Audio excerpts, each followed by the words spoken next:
మంచిది. ఈ ఉదయకాల సమయంలో కూడి వచ్చిన మీ అందరికీ ప్రభువును రక్షకుడు విమోచకుడైన యేసయ్య నామములో నా వందనాలు తెలియచేస్తా ఉన్నాను. ప్రత్యేకముగా ఈ దినము మన మధ్యలోకి విచ్చేసినటువంటి దైవ సేవకులు దైవజనులు విక్టర్ గారికి నా ప్రత్యేకమైన వందనాలు, అమ్మగారికి కూడా నా వందనాలు తెలియచేస్తా ఉన్నాను. వారు యూకేలో ఉంటారు. వారు ఎవరంటే మన సహవాసం యొక్క నాయకులు శాంబాబాయ్ గారి యొక్క అల్లుడు గారు. వారు యూకేలో ఉంటారు. జాబ్ చేసుకుంటూ పరిశుద్ధమైన పరిచర్యలో వారు విరివిగా వాడబడుతూ ఉన్నారు. వారు గత కొద్ది రోజులుగా హైదరాబాద్ వచ్చారు ఫ్యామిలీతో కలుద్దామని. తర్వాత ఈ వీక్లో వాళ్ళు మరలా తిరిగి యూకే వెళ్ళిపోతారు. నేను మొన్న వెళ్ళి సార్ మీరు వచ్చి మన మందిరంలో వాక్యం అందించాలి అన్నప్పుడు వారు మంచి మనసుతో అంగీకరించి మన మధ్యలోకి వచ్చారు. చాలా సంతోషం. వారికి నా హృదయపూర్వకమైన వందనాలు తెలియచేస్తూ వారిని ప్రేమతో ఆహ్వానిస్తూ ఉన్నాను. వారు వచ్చి మనకు దైవవర్తమానం అందిస్తారు. వారు హెబ్రోన్ సహవాసము ద్వారా పరిశుద్ధమైన పరిచర్లో నమ్మకమైన భాగస్థులుగా ఉంటూ ఉన్నారు. వారు వచ్చి మనకు దైవవర్తమానం అందిస్తారు. చాలా జాగ్రత్తగా మనము దేవుని మాటలు విందాం. వారికి సమయాన్ని అప్పగిస్తూ ఉన్నాను.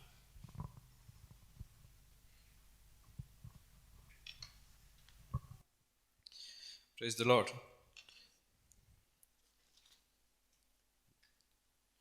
మరి దేవుడు అట్లే మనందరితో కూడా మాట్లాడాలని మరి 2 మాటలు చదువుకొని దేవుని వాక్యం నుంచి ఆ తర్వాత దేవుని సహాయం కొరకు దేవుని వైపు చూద్దాం. మనందరం కలిసి చదువుకుందాం. 2 కొరింథీ 5వ అధ్యాయం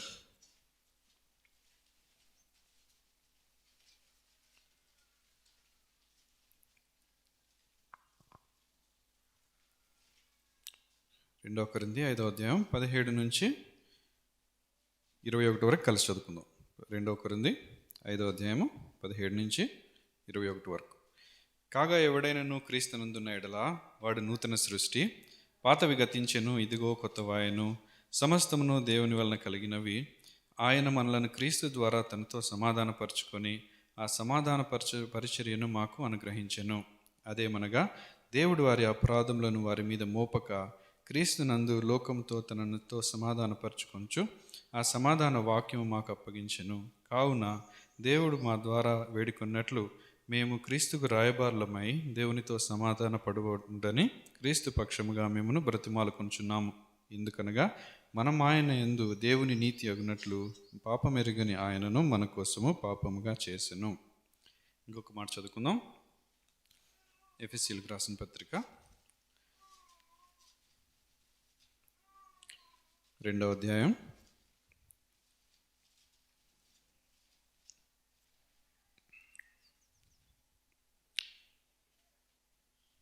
13 నుంచి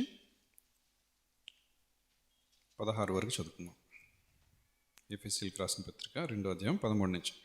అయినను మునుపు దూరస్థులై మీరు ఇప్పుడు క్రీస్తు యేసునందు క్రీస్తు రక్తం వలన సమీపస్థులై ఉన్నారు. ఆయన మన సమాధానమై ఉండి మీకును మాకును ఉండిన ద్వేషమును అనగా విధిరూపకమైన ఆజ్ఞలు గల ధర్మశాస్త్రమును తన శరీరమందు కొట్టివేయుట చేత మధ్యగోడను పడగొట్టి మన ఉభయులను ఏకము చేసెను. ఇట్లు సంధి చేయొచ్చు ఈ ఇద్దరిని తన యందు ఒక నూతన పురుషునిగా సృష్టించి తన శిలువ వలన ఆ ద్వేషమును సంహరించి దాని ద్వారా వీరిద్దరిని ఏక శరీరముగా చేసి దేవునితో సమాధానపరచవలనని ఈలాగు చేసెను గనుక ఆయనే మనకు సమాధానకారకుడై ఉన్నాడు. దేవుని సహాయం కొరకు దేవుని వైపు చూద్దాం. ప్రేమగల ప్రియపరలోకపు తండ్రి, దయామేడమైన దేవుడు, మరొకసారి మీ సన్నిధికి మీ ప్రభా రాగలున్నట్లు మా అందరికి కూడా ఇచ్చిన ఆధిక్యతను బట్టి మీకు వందనాలు చెల్లిస్తా ఉన్నాం. దయగల దేవుడు ప్రభా, మరి అనేకులకు లేని ఆధిక్యత మీ సన్నిధిలో కూడా రాగలగడానికి మీ స్వరక్తం ఇచ్చి సంపాదించే సంఘంతో కూడా రాగలుగున్నట్లు మిమ్మల్ని ఆరాధించినట్లు మా అందరికి ఇచ్చిన ఆధిక్యతను బట్టి మీకే వందనాలు చెల్లిస్తూ ఉన్నాం. ప్రభా, ఇక్కడ కూడి వచ్చిన ప్రతి ఒక్కరిని మరొకసారి మీ చేతులకు అప్పచెప్తా ఉన్నాం. మీరే జ్ఞాపకం చేసుకోండి. దయగల తండ్రి, మేమందరం కూడా ప్రతి ఒక్కొక్క అవసరతతో వచ్చున్నాం. దయగల దేవా, మరి మీ వైపు చూస్తూ ఉన్నాం. మా హృదయాలను మీరు సిద్ధపరచండి ప్రభా. నాయనా సిద్ధపరిచిన నేలగా ప్రభా మా హృదయాలను తయారు చేయండి. మీరు ఇచ్చే వాక్యం ప్రభా మా హృదయాల్లో 30 అంతలు 60 అంతలు 100 అంతలుగా ఫలించినట్లు మీరే సహాయం దయచేయండి ప్రభా. నాయన అయోగ్యుడిని అవిధేయుడిని నన్ను కూడా మరొకసారి మీరు జ్ఞాపకం చేసుకొని సిలువ చాటును మరుగుపరిచి ప్రభా మరి నా మాటలు కాదు కానీ మేమందరం ప్రభా మరి తెరవబడిన ఆకాశం నుండి ప్రభా మీ మాటలు విన్నట్లు మీరే సహాయం దయచేయండి తండ్రి. మనుషుల మాటలు ఎవరికి కూడా మరి ఉపయోగపడవు, కానీ మీ వాక్యము మీ మాటలు జీవాన్నిచ్చే మాటలు ప్రభా, అందుని బట్టి మీకే వందనాలు చెల్లిస్తా ఉన్నాం.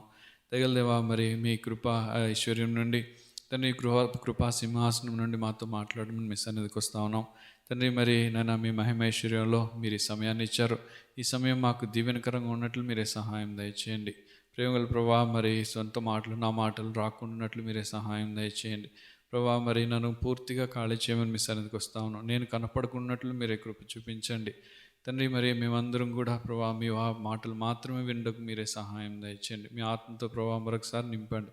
ఈ ప్రదేశాన్ని కూడా ప్రభా మరొకసారి క్రీస్తు యొక్క నూతన నిబంధన రక్త ప్రోక్షణ కిందకు తీసుకొని వస్తా ఉన్నాను. మరొకసారి కడిగి పవిత్రపరచండి, మమ్మల్ని అందరినీ కూడా మీకు సిద్ధపరచమని ఇచ్చిన సమయాన్ని బట్టి మీకే వందనాలు చెల్లిస్తూ ప్రభా, ఇచ్చిన నీ సజీవమైన వాక్యాన్ని బట్టి మీకే వందనాలు చెల్లిస్తూ దయగలదేవా ఈ వాక్యం అందరికి అర్థం అవ్వడానికి మీరే సహాయం దయచేయండి. ఎక్కడ కూడా వేస్ట్ అవ్వకుండా కృప చూపించండి దయగలదేవా. మరి చిన్నపిల్లల పరిచర్యలో కూడా మీరే సహాయం దయచేయండి, వాళ్ళకు కూడా వాళ్ళకి అవసరమైన మరి వాక్యాన్ని దయచేయండి. వాళ్ళని కూడా రానున్న సమయం కొరకు మీరే సిద్ధపరచండి. మరి మా యూత్ని కూడా మీరే జ్ఞాపకం చేసుకోండి, కుటుంబాలను జ్ఞాపకం చేసుకోమని ఈ సమయాన్ని ప్రత్యేకంగా మీ ప్రేమగల హస్తాలకు చెప్పుకుంటూ మా ప్రభును మీ ప్రేమవాడిని క్రీస్తునామమున ప్రార్థించడి వేడుకుంటున్నాం తండ్రి, ఆమేన్. ఇక్కడ రెండు ప్రాముఖ్యమైన మాటలు మనం చూసాం. నేనంటే ఒకటి మళ్ళా తిరిగి వెళ్దాం 2 కొరింథీ 5వ అధ్యాయం చూసినప్పుడు మనం ఈ మాటలు మనం గమనించినప్పుడు కొన్ని ప్రత్యేకంగా మనకు కనిపిస్తూ ఉంటాయి. ఏంటంటే ఇక్కడ సమాధానపరచు అనే మాటలు మనకు కనిపిస్తూ ఉన్నాయి. మొదటిగా 2 కొరింథీ 5వ అధ్యాయము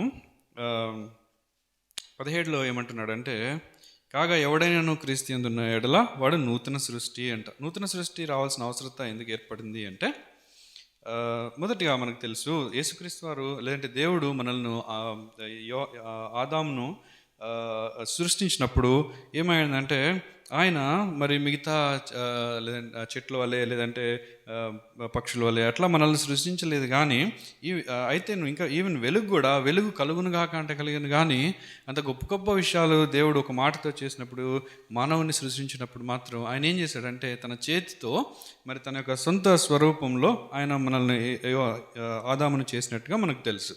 అయితే కొంతకాలంలోనే ఏమైంది అంటే దేవుడు ఏ స్వరూపాన్ని అయితే ఆదాములో పెట్టాడో ఆ స్వరూపాన్ని ఆదాము కోల్పోయినట్టుగా, అంటే మనుషుడు కోల్పోయినట్లుగా మనకు తెలుసు. మరి ఆ స్వరూపము కోల్పోయిన సమయంలో ఏమైందంటే దేవునికి మనకి మధ్యలో గ్యాప్ వచ్చింది, దేవునికి మనకి ఉన్న సంబంధం తెగిపోయింది కదా.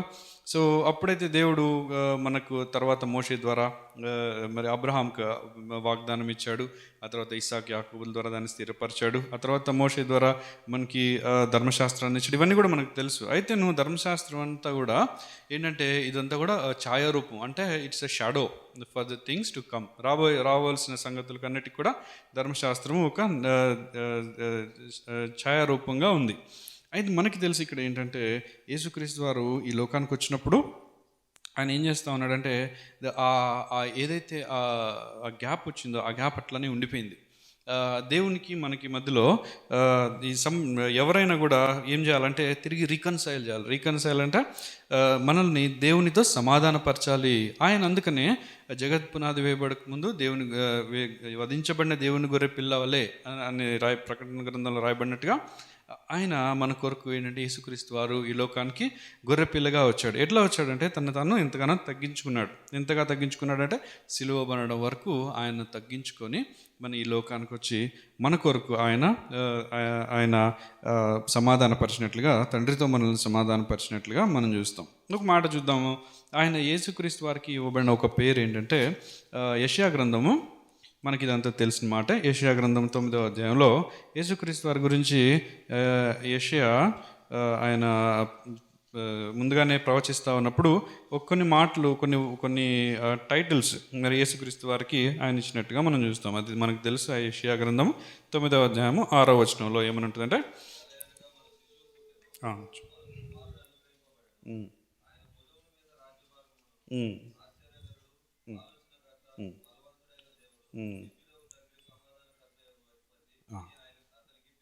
అవునండి. లాస్ట్ మాట మనకు కావాల్సిన మాట ఏంటంటే ఆయన సమాధానకర్తయగు అధిపతి అని యేసుక్రీస్తు వారికి పేరు పెట్టబడినట్లుగా మనం చూస్తాం. అంటే దాని అర్థం ఏంటంటే తిరిగి కోల్పోయిన సమాధానాన్ని, దేవునికి మానవునికి మధ్యలో కోల్పోయిన సమాధానాన్ని ఆయన తిరిగి తీసుకొని రావడానికి ఆయన ఒక్కడే చేయగలిగిన వాడనమాట.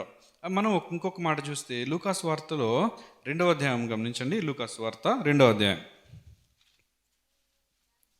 లూకాసు వార్త 2వ అధ్యాయము 14వ వచనం, 14 కాదు,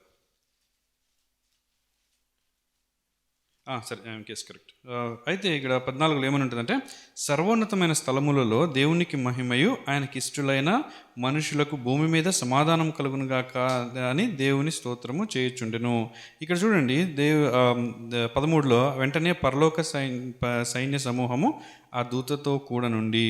సో ఇక్కడ యేసుక్రీస్తు వారు పుట్టినప్పుడు అక్కడ ఆయన గురించి కూడా ఏమని చెప్తా ఉన్నాడంటే ఆయన సమాధానానికి అధిపతి అని ముందు చూసాము. ఆ తర్వాత ఇక్కడ వచ్చినప్పుడు ఏమంటున్నాడంటే ఆయనకి ఇష్టలైన మనుషులకు భూమి మీద సమాధానం కలుగును గాక. అంటే సమాధానం కలుగును అంటే ఎట్లా కలుగుతుంది అంటే వెలుగు కలుగును గాక అన్నట్టు సమాధానం కలుగును గాక అంటే కలిగిందా? లేదు.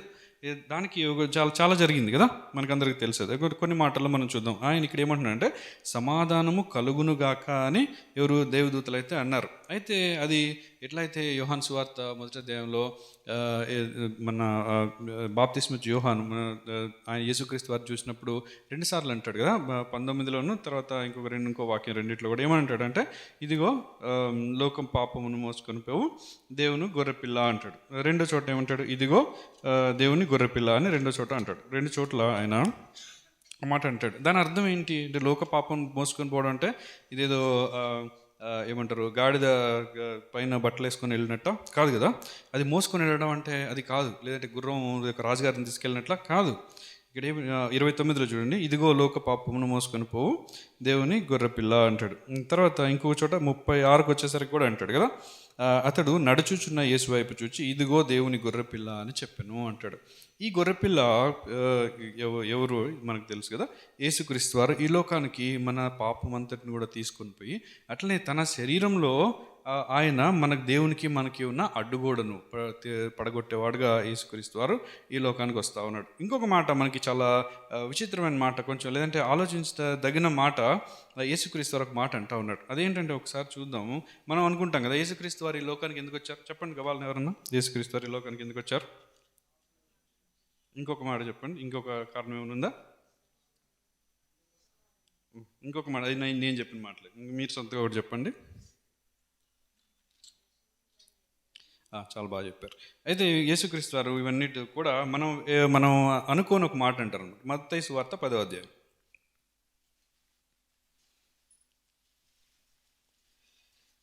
మత్తయి సువార్త 10వ అధ్యాయము 34వ వచనం.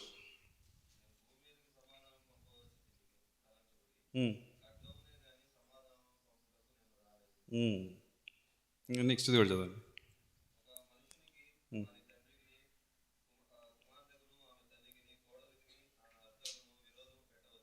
చదవండి.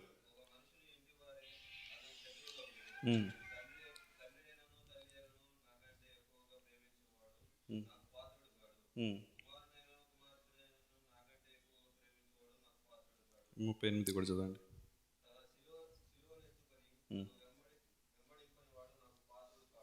అక్కడ ఆన్సర్ ఉంది కదా. సో 34లో మనం అనుకోవచ్చు ఎందుకు ఇదేంటిది అంటే దేవుడు మనం ఏమనుకుంటామంటే యేసుక్రీస్తు వారు ఈ లోకానికి సమాధానాన్ని తీసుకొని రావడానికి వచ్చారు అని కదా మనం మాట్లాడుకుంటా ఉంది. అయితే ఇక్కడ యేసుక్రీస్తు వారు మాటలు ఆయన చెప్తా ఉన్నాడు, నేను భూమి మీదకి సమాధానం పంపవచ్చునని తలంచకుడి అంటా ఉన్నాడు. దాని అర్థం ఏంటి చెప్పండి, ఎవరన్నా చెప్పగలుగుతారు? చెప్పండి. మనం ఎవరితో మాట్లాడేటప్పుడు ఈ మాట చెప్పగలుగుతామా? మన స్నేహితులతో మాట్లాడతాం, సువార్తకి వెళ్తాం అంటే వచ్చి ఈ మాట చెప్పగలుగుతామా? బయట సువార్తలో బయట ఓపెన్ ఎయిర్కి వెళ్ళి యేసుక్రీస్తు వారు భూమి మీదకి సమాధానం పంపడానికి వచ్చాడని తలంచకుడి, కరెక్ట్గా ఉన్నాయి కానీ సమాధానం పంపడానికి రాలేదని ఆయన చెప్తా ఉన్నాడని చెప్తాం మనం. ఇది మనం అర్థం చేసుకోవాల్సిన అవసరం ఎంతైనా ఉంది.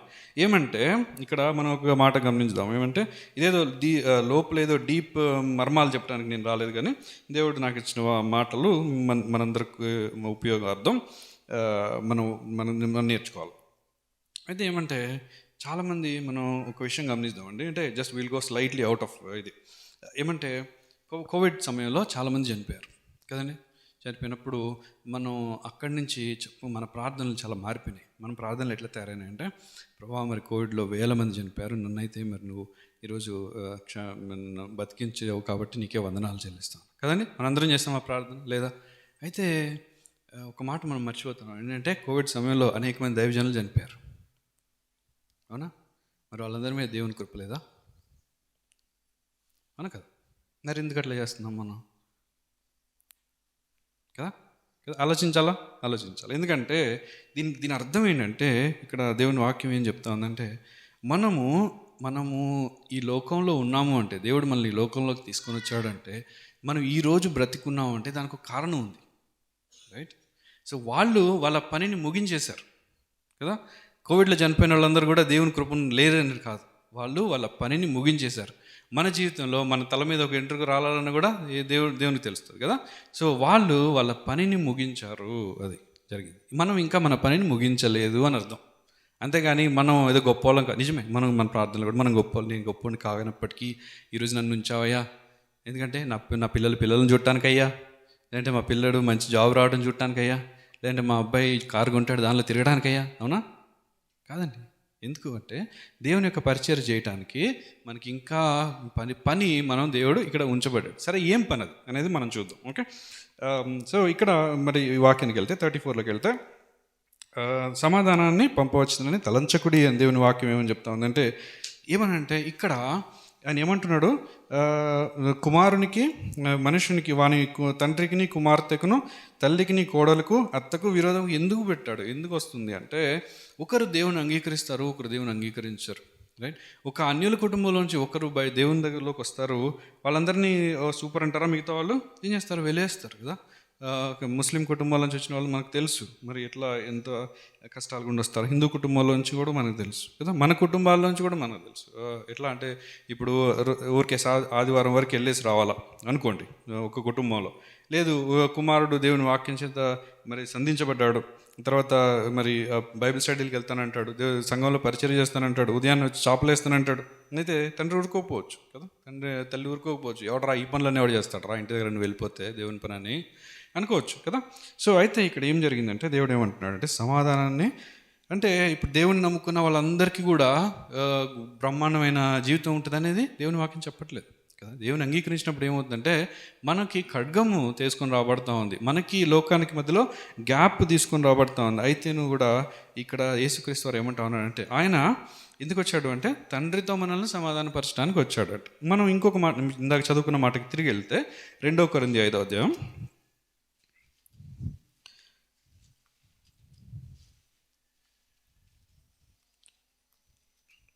2 కొరింథీ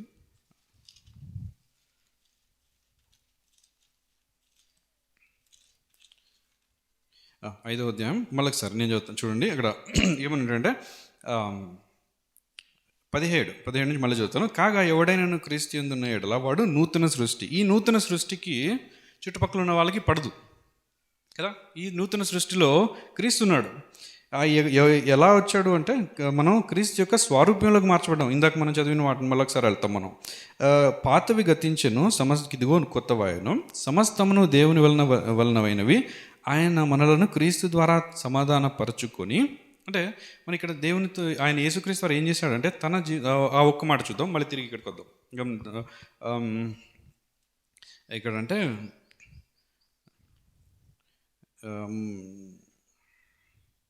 సరే, కొలసీలకు రాసిన పత్రిక 1వ అధ్యాయం చూద్దాం.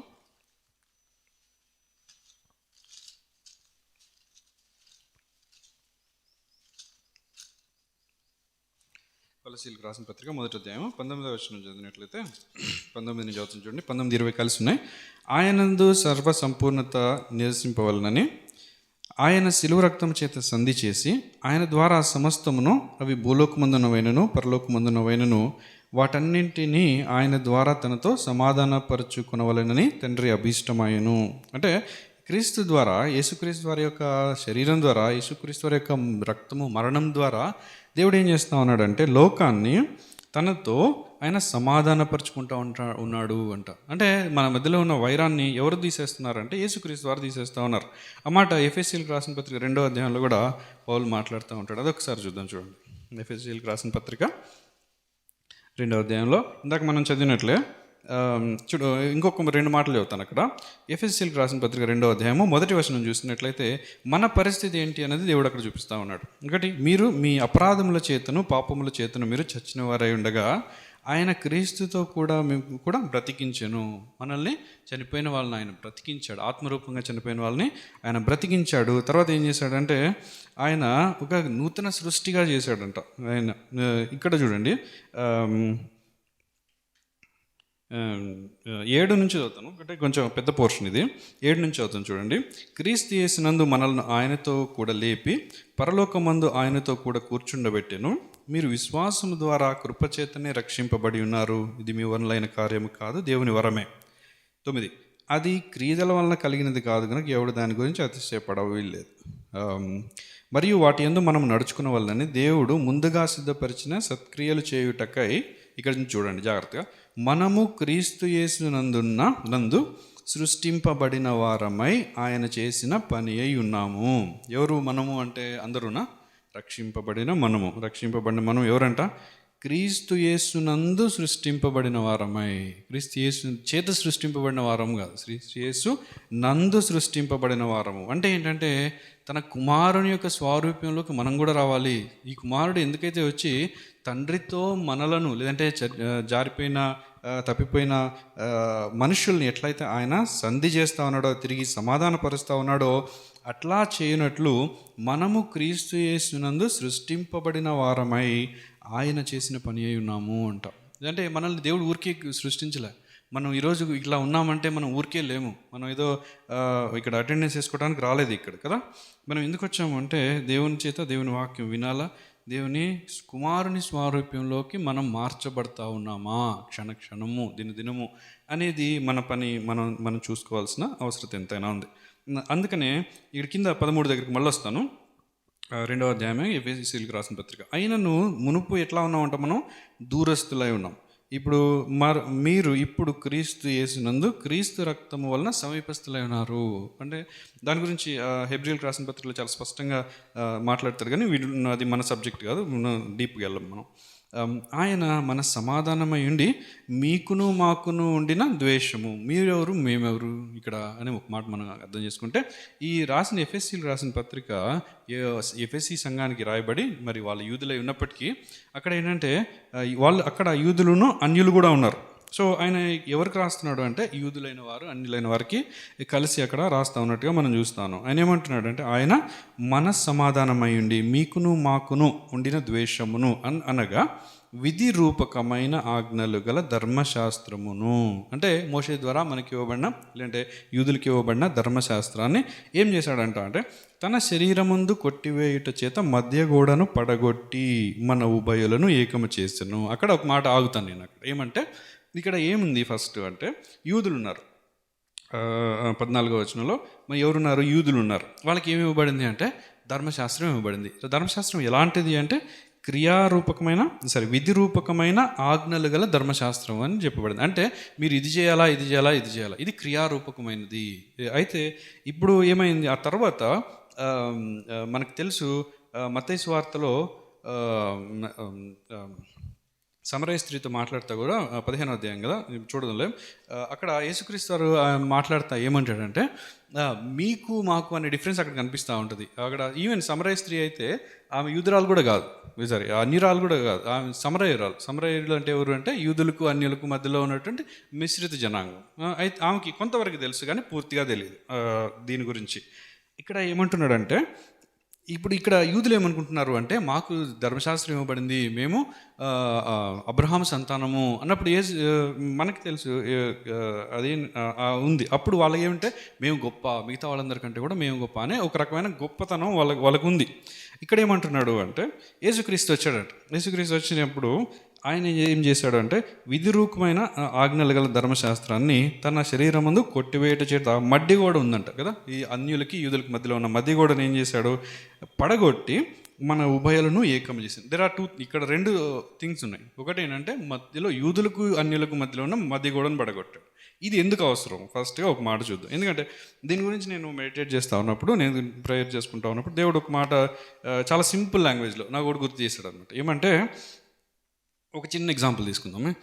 ఒక పెద్ద బిల్డింగ్ ఉంది అనుకోండి. పెద్ద బిల్డింగ్ ఉంది, చాలా ధనవంతులు ఉన్నారు. పక్కన చిన్న పూరు గుడిసి ఉంది, వాళ్ళ దగ్గర తినడానికి కూడా ఏం లేదు అనుకుందాం. ఓకే, ఒక చిన్న ఎగ్జాంపుల్. అప్పుడు ఏమైంది అంటే, ఒక పెద్ద తుఫాన్ వచ్చింది. ఇప్పుడు వాడి ఎగిరిపోయింది, వీడి ఎగిరిపోయింది, మొత్తం ఎగిరిపోయింది. ఇప్పుడు పలావ్ పొట్లాల కోసం ఏమంటారు, పులిహోర పొట్లాల కోసం ఎవరు ఎదురు చూస్తారు? ఆయన ఎదురు చూస్తాడా, ఈయన ఎదురు చూస్తాడా? ఇద్దరు ఎదురు చూస్తారు. దాని మనకేమర్థమైంది అంటే, ఇప్పుడు మనకు ఉన్నదంతా కూడా తీసివేయబడింది కదా. అప్పుడు మనందరం ఒకటైపోయాం. ఓకే, యేసుక్రీస్తు మనకి చేసింది అదే. ఎవరు అంటే గొప్ప వాళ్ళం కాదు కదా. ఇక్కడ ఏం జరిగింది? యూదులు అన్యులకి మధ్యలో దేవుడు ఏం చేశాడంట? మళ్ళొక్కసారి ఆ మాట చదివితే, ఈ ఎగ్జాంపుల్ తర్వాత మీకు ఒక చక్కగా అర్థమవుతుంది. ఆ మాట చూద్దాం. అనగా విధిరూపకమైన ఆజ్ఞలు గల ధర్మశాస్త్రము, which is making juice higher, తన శరీరం ముందు కొట్టివేయుట చేత, దెర్ ఈజ్ నో మోర్ లా కదా. ఇంకా లా లేదు, ఏం లేదు, అయిపోయింది. ఏముంది? కొట్టివేయుట చేత మధ్య గోడను పడగొట్టి మన ఉభయలను ఏకం చేశాను. ఎట్లా చేశాడు అంటే, ఇట్లు సంధి చేయొచ్చు ఆ ఇద్దరిని తన యందు ఒక నూతన పురుషునిగా సృష్టించి. ఇంకా యూదులు లేరు, అన్యులు లేరు కదా. యేసుక్రీస్తు యందున్నవాడు నూతన సృష్టి. సో ఎవరు వచ్చారు? క్రీస్తులో మనందరము ఒకటి. అయితే క్రీస్తులో ఉన్న మనము ఎట్లా చేయబడ్డాం? ఆయన యొక్క శరీరం ద్వారా. మొదట అది కొట్టవేయబడింది, తర్వాత ఏంటంట, నూతన పురుషునిగా సృష్టించి 16న తన శిలువ వలన ఆ ద్వేషమును సంహరించి దాని ద్వారా వీరిద్దరిని ఏక శరీరంగా చేసి, చెప్పింది మళ్ళీ చెప్తా ఉన్నాడు, దేవునితో సమాధానపరచవలనని ఇలాగూ చేసిన గనుక ఆయనే మనకు సమాధానకారకుడై ఉన్నాడు. ఇదంతా ఎందుకు చేశాడు అంటే, ఆల్రెడీ రెండు రకాల జనాలు ఉన్నారు ఇక్కడ. ఒకళ్ళు ఏమంటున్నారంటే, మాకు ధర్మశాస్త్రం ఇవ్వబడింది. ఒకళ్ళు ఏమంటారు, మాకు మీరు అవసరతే లేదు అంటూ ఉన్నారు. అయితే యేసుక్రీస్తు వారు వచ్చినప్పుడు ఏమంటున్నాడంటే, ఈ ధర్మశాస్త్రాన్ని తీసేస్తా ఉన్నాను, మీ అందరూ కూడా నా శరీరంలో ఏక పురుషుడై ఉన్నారు. ఈ ఏక పురుషుడు నూతన సృష్టి. ఈ నూతన సృష్టికి పాత విషయాలు ఏం లేవు, పాతవి గతించిపోయినాయి కదా. మనం ఎంత గొప్పలమో, మనకి ఏమున్నాయో, మన బ్యాక్గ్రౌండ్ ఏంటి, మొత్తం పోయింది. రైట్, మనం క్రీస్తులో మనం నూతన సృష్టి. అయితే ఈ నూతన సృష్టి ఎట్లా ఉండాలా? దేవునితో సంధి చేయబడాలా, దేవునితో సమాధానపరచబడాలా. అంటే అప్పుడు ఏమైందంటే, దేవుడు యేసుక్రీస్తు వారు తన శరీరంలో ఆయన మనకు తండ్రితో సమాధానము చేయగలిగాడు. చేసినప్పుడు ఇదంతా ఎందుకు చెప్పుకున్నాం మనం అంటే, ఇప్పుడు ఇందాక ఒక మాట అనుకున్నాం కదా, అప్పుడు దేవుడు ఒక పర్పస్ ఇచ్చాడు కదా. మనం ఎందుకున్నాం, ఈరోజు మనం జీవించి ఉన్నాము అంటే ఎందుకున్నామంటే, దేవుడు మనకు ఒక పని ఉంచాడు కాబట్టి, ఒక పర్పస్ ఉంచాడు కాబట్టి మనము దీనిలో ఉన్నాం. అయితే ఇక్కడ నుంచి మనం లాస్ట్ మాట ఒక్కసారి చదువుకొని మళ్ళీ తిరిగి వెళ్ళిపోదాం. తన శిలువ వలన ఆ ద్వేషంను సంహరించి దాని ద్వారా వీరిద్దరిని ఏకం చేసి దేవునితో సమాధానపరచవలనని, దేవునితో సమాధానపరచాలనేది టోటల్ ఆబ్జెక్టివ్ ఇక్కడ. ఇలాగ చేసిన కనుక ఆయనే మన సమాధాన కారకుడై ఉన్నాడు. సో అక్కడ ఎప్పుడైతే మన సమాధానానికి అధిపతి అని మనకు చెప్పబడిందో యేసుక్రీస్తు వారు, అది ఇక్కడ యేసుక్రీస్తులో ఇది ఫుల్ఫిల్ అవుతా ఉంది అని పౌలు చెప్తా ఉన్నాడు. అయితే ఇంకొక మాట చూద్దాము. ఏమనంటే, ఇప్పుడు మనకి ఒక పర్పస్ ఉంది అని చెప్పాం కదా. ఒక మాట చూడొచ్చు, ఇదే ఎఫెసీయులకు రాసిన పత్రికలో ఆయన ఒక మాట అంటాడు, చూద్దాం. ఎఫెసీయులకు రాసిన పత్రిక 1వ అధ్యాయం చూద్దాం. ఇది 2 చోట్ల దీని గురించి చదువుకోవచ్చు మనం. 1వ అధ్యాయం చూద్దాం. 1వ అధ్యాయంలో ఓకే 4 నుంచి నేను చదువుతాను, జాగ్రత్త చూడండి. 4, 6 కలిసి ఉన్నాయి. ఎట్లనగా తన ప్రియుని యందు తాను ఉచితముగా మనకు అనుగ్రహించిన తన కృపామహిమకు కీర్తి కలుగునట్లు. ఈ మాట ఎంత చక్కగా ఉంటుందో అసలు. 3 సార్లు ఉంటుంది ఈ కొన్ని వాక్యాల్లోనే. తన కృపామహిమకు కీర్తి కలుగునట్లు తన చిత్త ప్రకారమైన దయా సంకల్పము చొప్పున, అంటే it is in his perfect plan and purpose, యేసుక్రీస్తు ద్వారా తనకు కుమారునిగా స్వీకరించుటకై మనలను ముందుగా తన కోసము నిర్ణయించుకొని, మనము తన ఎదుట పరిశుద్ధులుగా నిర్దోషులుగా ఉండవాలని జగతి పునాది వేయబడక ముందే ప్రేమ చేత ఆయన క్రీస్తులో మనల్ని ఏర్పరచుకున్నాను. ఇక్కడ రెండు మాటలు, ఇంకా ముందుకెళ్తే ఇంకా చక్కగా ఉంటుంది ఆ మాటలో, కానీ ఒక మాట ఇక్కడ చూద్దాం. ఏంటంటే లాస్ట్లో ఏమనుందంటే, తన చిత్త ప్రకారమైన దయా సంకల్పము చొప్పున యేసుక్రీస్తు ద్వారా తనకు కుమారులనగా స్వీకరించుటకై మనల్ని ముందుగా నిర్ణయించుకొని. సో మనం ఎందుకు నిర్ణయించబడ్డామంట అంటే తనకు కుమారులుగా స్వీకరించడానికి, మనల్ని కుమారులుగా స్వీకరించడానికి దేవునికి ఇష్టమైంది. ఆ తర్వాత ఏమంటున్నాడు,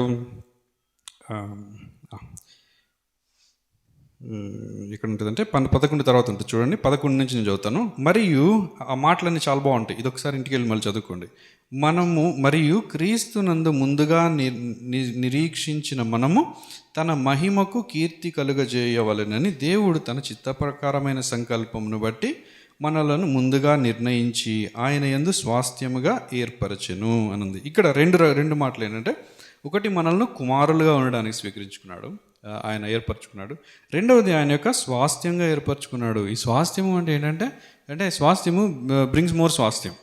స్వాస్థ్యం అంటే ఏంటి? ఇన్హెరిటెన్స్. అంటే దేవుడు స్వాస్థ్యం ఎందుకన్నాం మనకంటే, యేసుక్రీస్తు వారు మనకి తండ్రి యొక్క కుమారునిగా ఉన్నాడు, మనల్ని ఆయన కుమారులుగా స్వీకరిస్తూ ఉన్నాడు. దాని అర్థం ఏంటంటే, మనల్ని మన పడిపోయిన స్థితి నుంచి యేసుక్రీస్తు వారి యొక్క స్థితికి మనల్ని ఆయన తీసుకొని వెళ్తూ ఉన్నాడు. అయితే మనం చదువుకున్నాం ఇందాక 2 కొరింథీ 5వ అధ్యాయంలో ఏం చదువుకున్నాం అంటే, యేసుక్రీస్తు వారు ఒక పని మీద వచ్చాడు. ఏం పని మీద వచ్చాడు అంటే, ఆయన సమాధానపరచడానికి వచ్చాడు. అట్లనే మనకి ఏమని రాయబడింది అంటే, ఆ సమాధానపరచు పరిచర్య మనకి ఇవ్వబడింది అని రాయబడింది. అంటే దాని అర్థం ఏంటి? ఒకసారి వెనక్కి వెళ్దాం చూడండి. 2 కొరింథీ 5వ అధ్యాయం,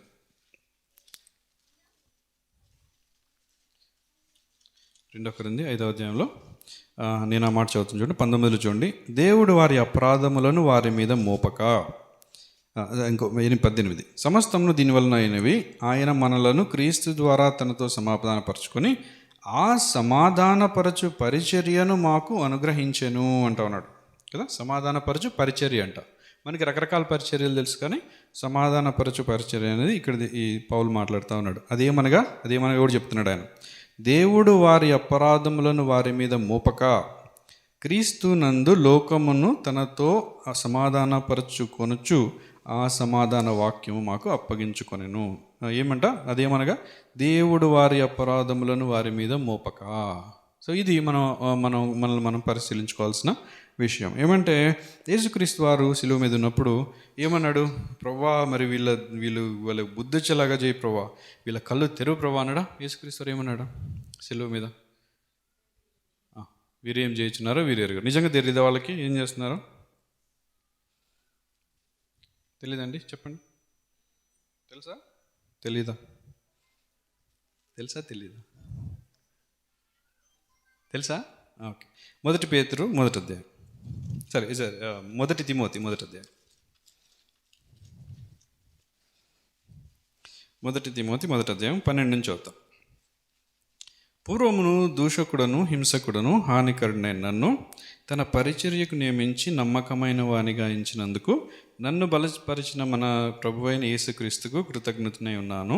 తెలియక అవిశ్వాసము చేత చేసి తిని గనుక కనికరింపబడి తిని, మరియు మన ప్రభువు యొక్క కృపను క్రీస్తు యేసునందున్న విశ్వాసమును ప్రేమను అత్యధికముగా విస్తరించెను. ఇంకేమంటున్నాడు? పాపులను రక్షించుటకు క్రీస్తు యేసు లోకమునకు వచ్చిన వాక్యము నమ్మదగినది, పూర్ణాంగీకారమునకు యోగ్యమైనది ఉన్నది, అట్టివారిలో నేను ప్రధానుడను. రైట్. సో ఈయన ఏమంటున్నాడంటే, ఆయన తెలియక అవిశ్వాసము వలన చేసి తిని అంటున్నాడు కదా. అయితే ఇదే ప్రార్థన మనది కూడా అయి ఉండాలా? ఇప్పుడు ఆయన మనకేమిచ్చాడు? సమాధానపరచు పరిచర్యనిచ్చాడు కదా. దాని అర్థం ఏంటంటే, యేసుక్రీస్తు వారు శిలువ మీద ప్రభువా తండ్రి వీరు ఏం చేస్తున్నారో వీరు ఎనుగరు అన్నప్పుడు ఆయన ఏం చెప్తున్నాడంటే, వీరు ఇంకా తెలియక చేస్తూ ఉన్నారు, వీళ్ళ కన్నులు మూయబడి ఉన్నాయి, వీళ్ళు అవిశ్వాసంలో ఉన్నారు, వీళ్ళు ఇంకా లోకంలో ఉన్నారు, వీళ్ళు తెలిస్తే చేయరు. మనుష్య కుమారుడు ఈయన రక్షించడానికి లోకానికి వచ్చాడు, లేదంటే ఈయన మరి మా ప్రవక్తలందరూ చెప్పినట్టు, వాళ్ళంతా యూదులే కదా, మా ప్రవక్తలు చెప్పినా మరి మెస్సియా ఈయనే అని వాళ్ళకి అర్థమై ఉంటే ఏం చేద్దరు కదా. ఏం చేస్తారు అంటే వాళ్ళు ఆయన్ని ఆరాధించేవారేమో కదా, ఆయన్ని అంగీకరించేవారేమో. అయితే మనం కూడా ఇదే పరిస్థితిలో ఉన్నప్పుడు, మనము తెలియక చేసినప్పుడు దేవుడు ఏం చేశాడు? మరి మీ సంగతి నాకు తెలియదు, కానీ నేను దేవుని నుంచి దూరం ఉన్నప్పుడు నేను చాలా దేవునికి వ్యతిరేకంగా ఉండేవాడిని. మరి పౌలు ఎట్లయితే మొదటి తిమోతి 1వ అధ్యాయంలో చెప్పాడో ఆయన ఉంటాడు కదా, ఫస్ట్ పార్ట్ దూషకుడును హింసకుడును అన్నట్టు నేను కూడా సంఘానికి ఎందుకు వెళ్ళానంటే సంఘ కాపరులని ఎగతాళి చేయడానికి వెళ్ళాను నేను. అందుకు నేను సంఘంకి వెళ్ళింది కదా, దేవుని వాక్యం వినడానికి వెళ్ళలే నేను. అయితే దేవునికి వేరే ఆలోచన ఉండింది అనమాట. ఆ సంగతి నాకు తెలియదు. దేవుడు నన్ను ట్రాప్ చేశాడు అక్కడ. నేను తెలియకెళ్ళి అక్కడ చిక్కిపోయాను అనమాట. అట్లా దేవుడు ఈరోజు వాడుకుంటా ఉన్నాడు. అట్లానే మన వీళ్ళలో అనేకులు కూడా ఎట్లా అంటే వాళ్ళు తెలియకున్నారు కదా. అయితే మనం ఈ మాట సమాధానపరచు పరిచర్య దేవుడు మనకి ఇచ్చాడు అన్నప్పుడు అది మనం ఇప్పుడు ఇక్కడికి వచ్చామంటే వాక్యం విన్నప్పుడు అది మనకు అప్లై చేసుకోవాలి కదా, చేసుకోవాలి. అయితే మనము మన చుట్టుపక్కల ఉన్న వాళ్ళు ఉన్నారు, మన మీద ఎవరికన్నా సాడీలు చెప్తా ఉన్నారు అనుకోండి, మనం ఏం చేయాలి? సమాధానపరచు పరిచర్య మనకి ఇవ్వబడింది. అంటే ఏంటి? ప్రభువా మరి వీళ్ళ కన్నులు మూయబడి ఉన్నాయి కదా, కన్నులు తెరిచుంటే వాళ్ళు క్రీస్తుని చూడగలిగినట్లయితే, క్రీస్తు యొక్క ప్రేమ వాళ్ళు తెలిసినట్లయితే ఈ పని చేస్తారా? చేయరు కదా. మరి తెలియక చేస్తున్నారు కదా. వాళ్ళ కొరకు మనం ఏం చేయాలి? ప్రార్థన చేయాలి కదా. సో ఈరోజు మనల్ని దేవుడు మనకి ఇక్కడికి ఇచ్చాడు అంటే వాళ్ళు ఒక విషయం అర్థం చేసుకుంటే మనము ఒక మాట చూద్దాము. ఏమంటే ఇక్కడ పౌలు మాట మాట్లాడుతూ ఉన్నాడు.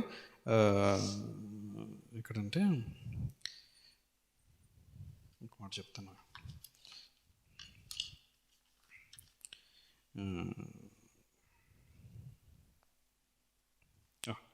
మత్తయి సువార్త 5వ అధ్యాయం.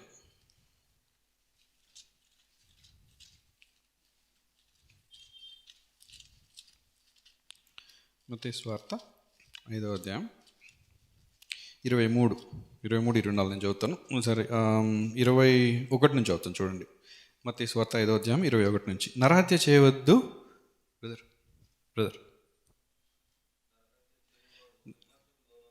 ఒక నిమిషం నేను చదువుతానమ్మా. నరహత్య చేయవద్దు, నరహత్య చేయవాడు విమర్శకు లోనగునని పూర్వీకులతో చెప్పబడిన మాటని మీరు విన్నారు కదా. నేను మీతో చెప్పినదేమనగా, తన సహోదరుని మీద కోపపడు ప్రతివాడు విమర్శకు లోనగును, తన సహోదరుని చూసి వ్యర్థుడా అని చెప్పువాడు మహాసభకు లోనగును, ద్రోహి అని చెప్పువాడు నరకాగ్నికి లోనగును. కావున ఇది జాగ్రత్త వినండి, 29 నుంచి మన పాయింట్. కావున నీవు బలిపీఠమునొద్ద అర్పణము నర్పించుచుండగా నీ మీద నీ సహోదరునికి విరోధమేమైనను కలదని అక్కడ నీకు జ్ఞాపకము వచ్చిన ఎడలా, అక్కడ బలిపీఠమునెదుటనే నీ అర్పణను విడిచిపెట్టి మొదట వెళ్ళి నీ సహోదరునితో సమాధానపడము, అటు తర్వాత వచ్చి నీ అర్పణను అర్పింపుము. ఇది చదివినప్పుడు ఇది చాలా కష్టమైన పని. ఎందుకంటే ఇది ఏమంటుందంటే, మీకు ఒకవేళ ఇది చాలా ఈజీ అయిన పని ఏంటంటే, మనకి ఎవరి మీదన్నా కష్టం ఉందనుకోండి, మనం ప్రభువా క్షమించు, మరి పలానా ఆయన మీద కష్టం పెట్టుకున్నాను, ఇంకెప్పుడు పెట్టుకోను అని ప్రార్థన చేసుకొని ఎవరు చూడకుండా బల్లో పాలు పొందడం చాలా సులభం కదండి. అయితే లేదంటే మన అర్పణను క్వైట్గా ఇంకా మనకి దేవునికి మధ్యలోనే వేరే ఎవరికి తెలియాల్సిన అవసరం లేదు అనేది చాలా ఈజీ. అయితే ఇక్కడ ఏమంటున్నాడు గమనిస్తే, మనకి నీ మీద నీ సహోదరునికి విరోధం ఏదైనాను కలదు. మన సహోదరునికి మన మీద కాదంట, మన మీద వేరే ఎవరికన్నా మరి ఏదైనా ప్రాబ్లం ఉందని మనకు అనిపిస్తే ముందు మనం ఏం చేయాలంటే, దేవుని సన్నిధికి వచ్చినప్పుడు మనము అది అక్కడ వదిలిపెట్టి, అక్కడ బలిపీఠం ఎదుట నీ అర్పణ వదిలిపెట్టి మొదట వెళ్ళి నీ సహోదరునితో సమాధానపడము అంటూ ఉన్నాడు. గమనించరా ఇక్కడ ఏం చెప్తా ఉన్నాడో? అది దేవుడు మనకిచ్చినటువంటి సమాధానపరచు పరిచర్య. అంటే దాని అర్థం ఏంటంటే, ఇప్పుడు ఆయనకి మనం క్రైస్తవులుగా మనకి విరోధులు ఎవరు ఉండరు కదా. యేసుక్రీస్తుకి ఎవరన్నా విరోధులు ఉన్నారా? ఎవరు లేరు కదండి. కానీ 2-3 చోట్ల యేసుక్రీస్తు వారు మన పరిస్థితిని మనకు చూపిస్తా పౌలు రాస్తూ ఉంటాడు. మన టాపిక్ కాదు, will not go into it. అయితే ఎఫెసీయులకు రాసిన పత్రికలను కొలస్సీ 1వ అధ్యాయంలో కూడా ఏమని రాస్తూ ఉంటాడంటే, మనము చచ్చిన వారమై ఉండగా ఇది క్రీస్తు మనల్ని బ్రతికించాలని మనం చదువుకున్నాం. తర్వాత మనం బలహీనులమై ఉండగా క్రీస్తు యుక్త వయసులోనే మన కొరకు బలహీనుల కొరకు చనిపోయాడని చూస్తాం. తర్వాత ఆయన మనము శత్రువులుగా ఉండగానే యేసుక్రీస్తు వారు మన కొరకు చనిపోయాడని మనం చూస్తూ ఉంటాం. అయితే యేసుక్రీస్తుకి శత్రువులు ఎవరున్నారు? యేసుక్రీస్తు ఎవరినన్నా ద్వేషించాడా? మరి శత్రువులు ఎవరు? యేసుక్రీస్తుకి శత్రువులు ఏంటి? గమనించారా ఎప్పుడన్నా? ఎందుకంటే ఆయనను ఎవరైతే ద్వేషిస్తూ ఉన్నారో అది అర్థమైంది కదా. ఇప్పుడు సో మనల్ని శత్రువులతో మనం రికన్సైల్ అవ్వాలంటే, ఇప్పుడు మనకి ఎవరి మీదైనా ద్వేషం కాదు, అసలు మనకి ద్వేషం అంటే ఇక్కడ దాకా రావాల్సిన పని కూడా లేదు కదా. సో మనం ఏంటంటే, లేదంటే మన మీద ఎవరికైనా ద్వేషం ఉందేమో అని మనకు అనిపించినప్పుడు మనం ఏం చేయాలంట, మనము ఇప్పుడు వాళ్ళు ఏం చేస్తూ ఉన్నారు, దేవునికి వ్యతిరేకంగా పాపం చేస్తూ ఉన్నారు కదా, మనల్ని బట్టి దేవునికి వ్యతిరేకంగా వాళ్ళు పాపం చేస్తూ ఉన్నారు. సో మనకి దేవుడు సమాధానపరచు పరిచర్యనిచ్చినప్పుడు మన ఇది ఏమైందంటే, మన బర్డెన్ ఏంటి అంటే, మనము ఇది ముందెళ్ళి మనం రికన్సైల్ చేసుకోవాలి, మనం సమాధాన పడాలి వాళ్ళతో. పడి తమ్ముడు, మరి నీకు నా మీద ఏదో అనుమానం లేదంటే ఏదో ఇబ్బంది ఉన్నట్టుగా నాకు అనుమానంగా ఉంది. సో నేను ఒకవేళ నాదేమన్నా తప్పు ఉంటే క్షమించు, నా తప్పు లేకపోయినా క్షమించు, తప్పే ఉంది కదా. యేసుక్రీస్తు వారు ఏమన్నారు అంటే, ఎవరైనా మీలో అది యజమానిగా కొంచెం హయ్యర్గా ఉండాలనుకుంటే వాడు ఏం చేయాలంట, వాడు సేవకునిగా ఉండాలి కదా. మనం వెళ్ళి అది అంతేగాని మనం మనుషుల్ని కూడా ఎట్లా డీల్ చేయాలో దేవుడు మనకి నేర్పిస్తాడు ఆ విషయంలో కూడా. సో మనం ఏం చూస్తూ ఉన్నాం అంటే, సమాధానపరచు పరిచర్యను దేవుడు మనకి ఇచ్చినట్టుగా మనం చూస్తూ ఉన్నాం. రోమీయులకు రాసిన పత్రిక 5వ అధ్యాయము 10వ వచనంలో ఏం రాసిందంటే, రోమీయులకు రాసిన పత్రిక 5వ అధ్యాయము చతుర్వేండుగా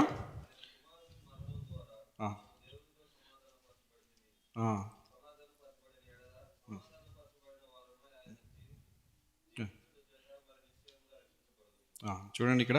సో మనం ఏమంటే, ఈ సమాధానపరచబడము, సమాధానం వల్ల మనకేమైందంటే ఆయన యొక్క జీవం మనకు వచ్చింది. ఆ జీవం మనకేమైంది, రక్షణ అయింది కదా. సో ఇప్పుడు మనము పరిచర్య చేసిన వాళ్ళంగా మనం ఏం చేస్తామంటే, అనేకుల రక్షణార్థమై మనం జీవించగలుగుతాం కదండి. అర్థమైంది కదా. సో మనం ఈరోజు ఇక్కడ ఉన్నాము అంటే, లేదంటే మనం ఇంకాను జీవించి ఉన్నామంటే, దేవుడు మనకి ఒక పర్పస్ని ఇచ్చాడు. అది ఏంటి అంటే, దేవుని యొక్క కుమారుని స్వారూప్యంలోకి మరి మార్చబడటం. దేవుని యొక్క కుమారుని స్వారూప్యం ఏంటి అంటే, ఆయన ఎందుకు వచ్చాడు ఈ లోకానికి అంటే, దేవునితో మన సంధి చేయడానికి వచ్చాడు, మనతో సమాధానపరచడానికి వచ్చాడు. అదే సమాధాన పరిచర్యను దేవుడు మనం కూడా కలిగి ఉండాలి అనేది మనం దేవుడు మన దగ్గర నుంచి ఎదురు చూస్తూ ఉన్నాడు. కొలసీలకు ఇంకొక మాట చూద్దాం. ఇదే మాట కొలసీలకు రాసిన పత్రిక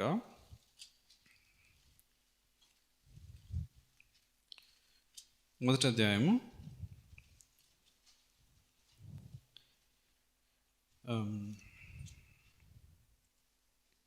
సరే 19:20 చూడండి. మరి అదే అలాంటి మాటని ఇక్కడ అపోస్తలుడైన పౌలు కూడా మాట్లాడుతాడు. ఆయన యందు సర్వసంపూర్ణత నివసింపవలనని ఆయన శిలువ రక్తము చేత సంధి చేసి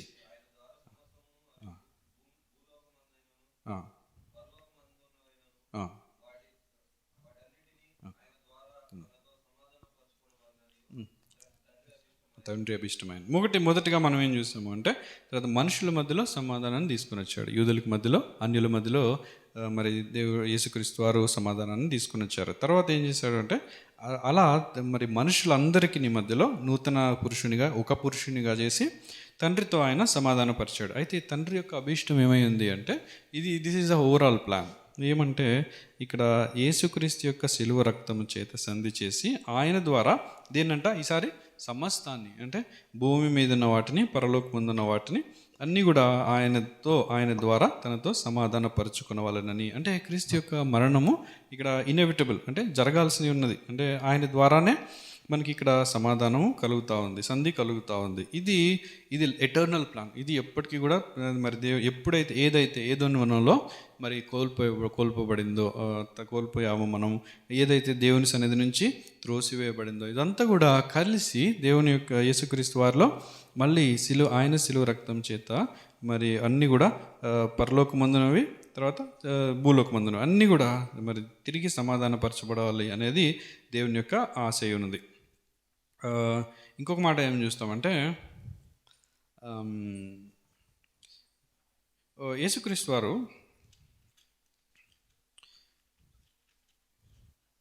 మూడు మనకు తెలుసు కదా. మనం ముగించేద్దాం, 2 మాటలు ముగిస్తాను.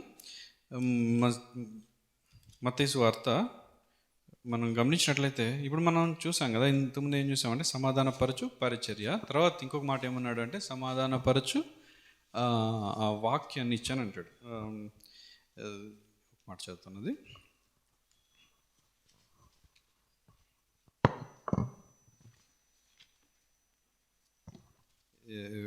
మీరు తిప్పాల్సిన పర్లేదు. 2 కొరింథీ 5వ అధ్యాయంలో లాస్ట్లో ఏమంటాడంటే, ఆ సమాధాన వాక్యమును మాకు అప్పగించను అంటున్నాడు. 19 వచ్చిన ఆఖరిలో సమాధాన వాక్యమును మాకు అప్పగించను అంటా ఉన్నాడు. అయితే సమాధాన పరిచర్యలో మనకేం కనబడుతుందంటే లోకము మనల్ని చూస్తూ ఉంది కదా, లోకము మనల్ని చూస్తూ ఉంది. మనం చెప్పే మాటల్ని వినేది తక్కువ.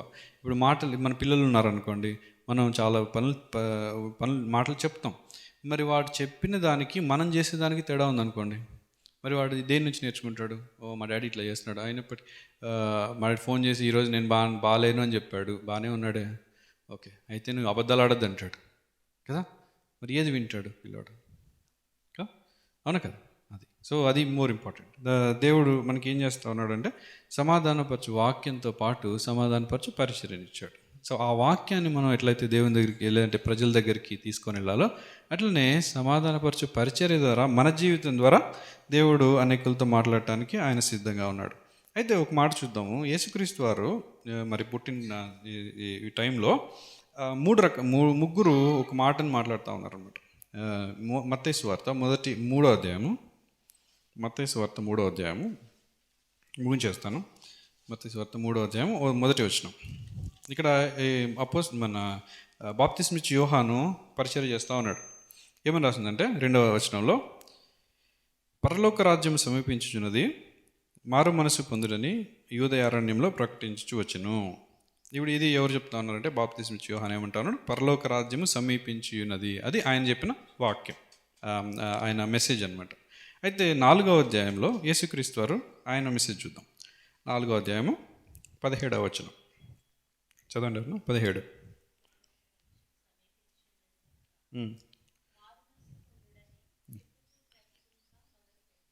17లో యేసుక్రీస్తు వారు వచ్చి ఏం చెప్తాడు? పరలోక రాజ్యము సమీపించి ఉన్నది కనుక మారు మనసు పొందుడి.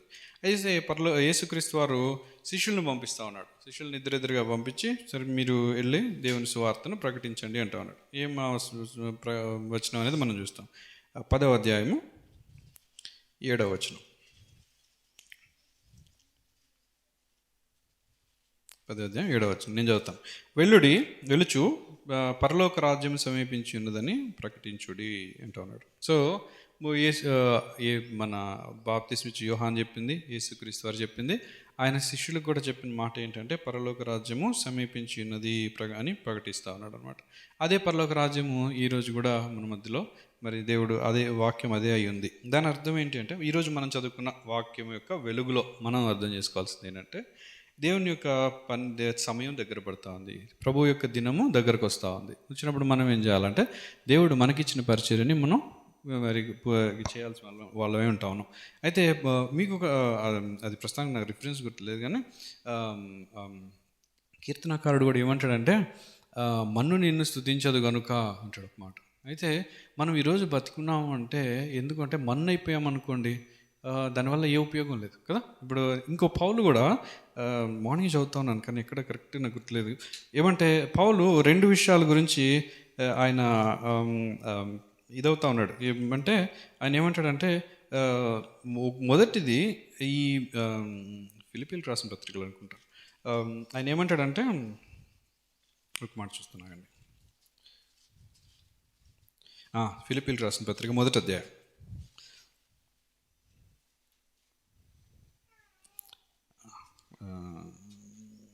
20 నుంచి చదువుతాను.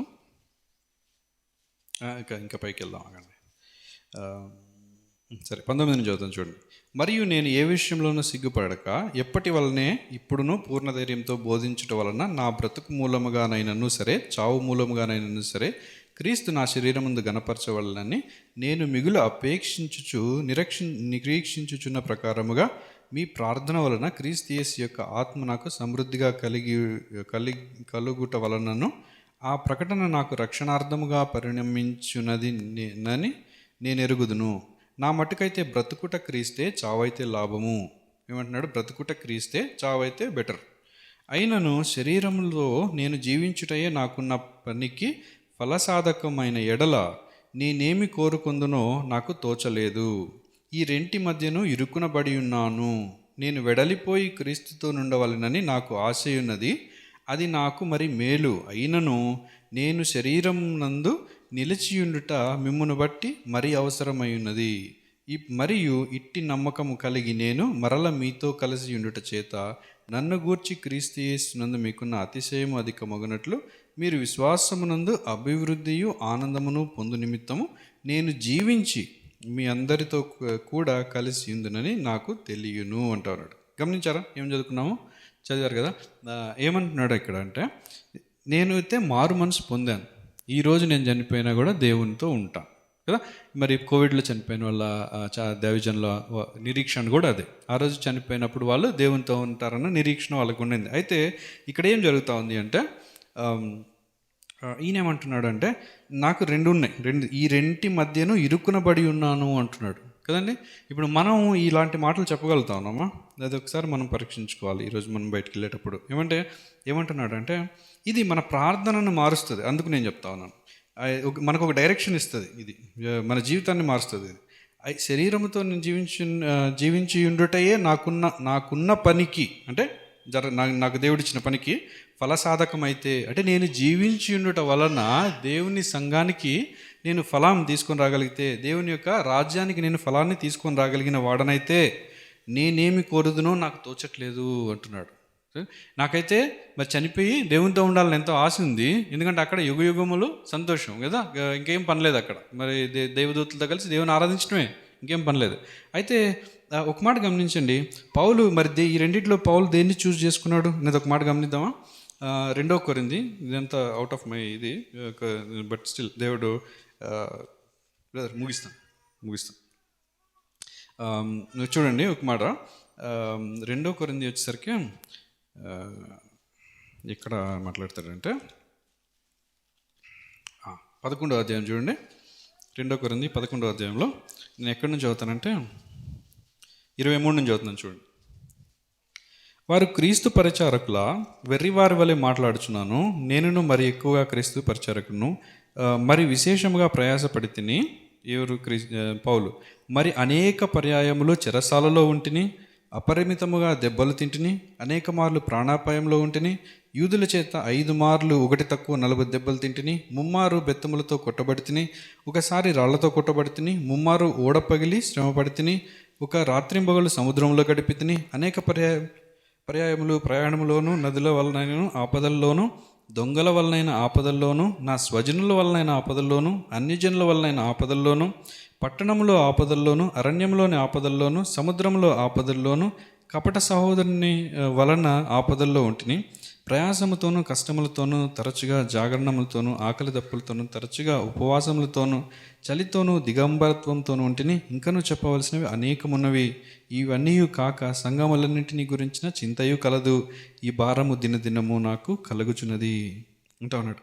అయితే 29 చూడండి. ఎవడైనను బలహీనుడాయనా, నేనును బలహీనుడు కానా, ఎవడైనా తోడ్పడినా నాకును మంట కలగదా అంటా అన్నాడు. సరే, ఇంకా దీని లోపల డీప్కి వెళ్ళకుండా ఇక్కడ మనం ఏం చెప్పాలనుకుంటున్నాం అంటే, ఇక్కడ మనము బ్రతుకుట క్రీస్తే, అది మన పాయింట్. ఇక్కడ బ్రతుకుట క్రీస్తే. ఆయన ఏమంటున్నాడు, మనం బ్రతికి ఉండాలనేది దేవుని చిత్తమైంది. ఈరోజు మనం ఉన్నాము అంటే అది దేనివల్ల అంటే, ఇక్కడ పౌలు చనిపోతే ఏంటి ఇవన్నీ లేవుగా, ఆయనకి ఇన్ని దెబ్బలు, ఇది ఒకసారి ఏమైందంటే ఆయన కొట్టేసి చచ్చిపోయాడని చెప్పేసి లాగి బయటపడేస్తారు కదా.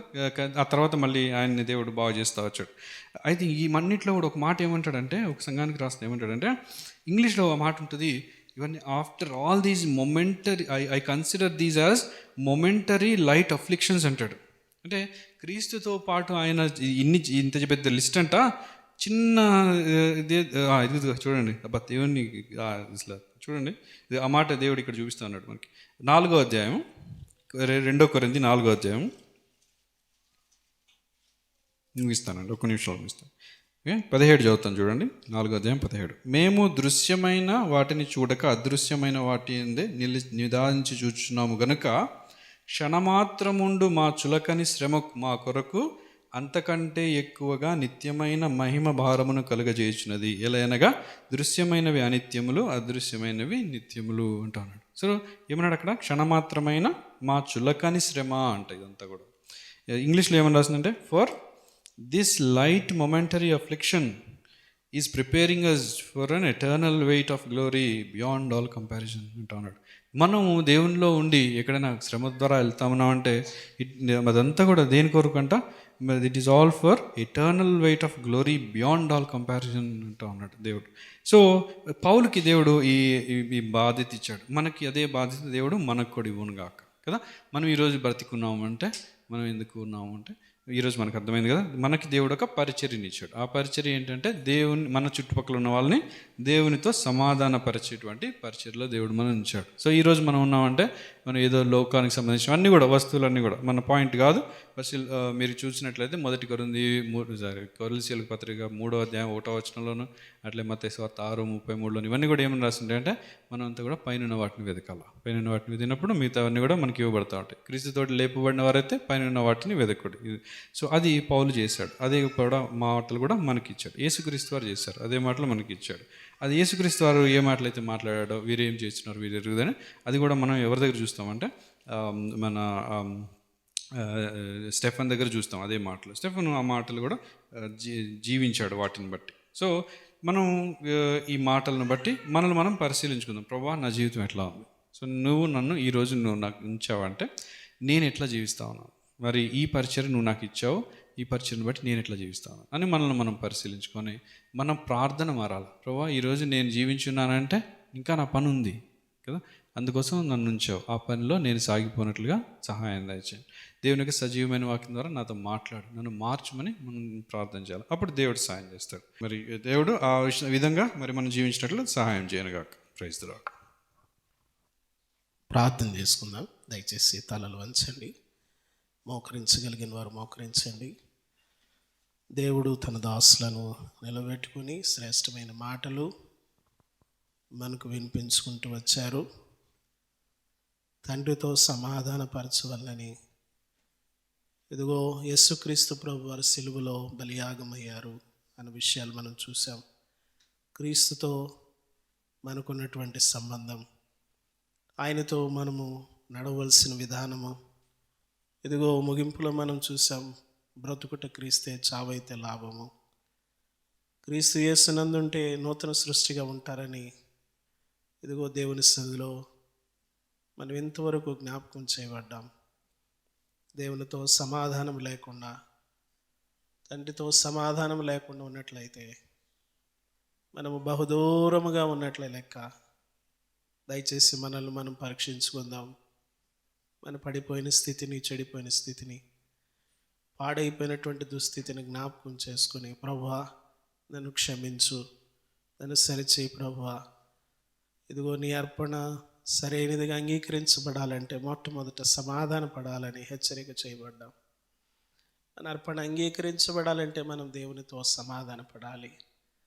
తండ్రి, నన్ను క్షేమంగా ఇదిగో ఇంతవరకు కాపాడుకుంటూ, నా ఎడల కృప చూపించుకుంటూ, నా ఎడల నీ మంచితనాన్ని చూపించుకుంటూ వచ్చావు.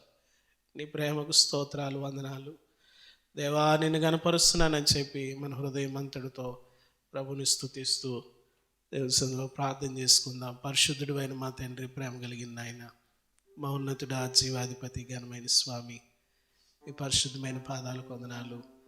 మమ్మల్ని ప్రేమించి మా హృదయాలు ఎరిగి మా అంతరంగాలు గమనించి మీరు మాతో మాట్లాడుకుంటూ వచ్చారు. ఇదిగో మిమ్మల్ని తండ్రితో సమాధానపరచుటకు ఆయనకు అభిష్టమాయనని చెప్పి మా జ్ఞాపకం చేశారు ప్రభువా. ఇదిగో ఈ లోకములో మేము విరోధంతో ఉండి ఇదిగో మీ సన్నిధిలో మా ఆరాధన అంగీకరించబడదని చెప్పారు ప్రభువా. ఇది లోకములో మేము చెడిపోయి ఉండి మా ఆరాధన మీ ఎదుటికి తీసుకుని వస్తే అది స్వీకరించబడదని మీరు చెప్పారు. మీరు సమాధాన పడాలని జ్ఞాపకం చేస్తూ వచ్చారు. అవును ప్రభువా, మమ్మల్ని సమాధానపరచుటలో మీరు నలగొట్టబడ్డారు. మమ్మల్ని సమాధానపరచుటలో మీరు మీ రక్తాన్నంతా దారిపోశారు. మమ్మల్ని తండ్రితో సమాధానపరచుటలో ప్రభువా మీరు రక్తసిక్తమైపోయారు. వీరేం చేయుచున్నారో వీరు ఎరుగురు, క్షమించమని మా పక్షంగా విజ్ఞాపన చేశారు. మీకు వందనాలు తెలియచేస్తూ ఉన్నాం. మా జ్ఞాపకం చేయబడిన మీ మాటలను బట్టి మా హృదయం అంతటితో మా శిరములు మీ పాదముల యొద్ద పెట్టి మీకు కృతజ్ఞతాస్తుతులు చెల్లిస్తూ వాక్యం అందించిన మీ దాసులను మీరు ఇంకను బలపరచండి ప్రభువా. ఇదిగో మీ పరిశుద్ధమైన పనిలో ప్రభువా ఇదిగో మీరు ఘనపరిచి మీరు వాడుకుంటున్నందుకు వందనాలు తెలియజేస్తున్నాం. దాసురాలు బట్టి వారికి ఇచ్చిన ఇద్దరు బిడ్డలు బట్టి వందనాలు. మా మధ్య ప్రభువా తలంపుగా తీసుకొచ్చారు, మీకు వందనాలు. చక్కని మాటలు ప్రభా, సంఘానికి అవసరమైన మాటలు, నాకు అవసరమైన మాటలు మీరు అందించినందుకు హృదయమంతటితో వందనాలు తెలియజేస్తూ మీ దాసుని మీరు బహుగా దీవించి ప్రభా ప్రతి అవసరతలు మీరు తీర్చండి. మాకు అందించిన మీ మాటలు బట్టి మా మనసారా మిమ్మల్ని కనపరుస్తూ త్వరలో రానయ్యున్న యేసయ్య నామములో అడిగి వేడుకొంచున్నాం తండ్రి. ఆమేన్.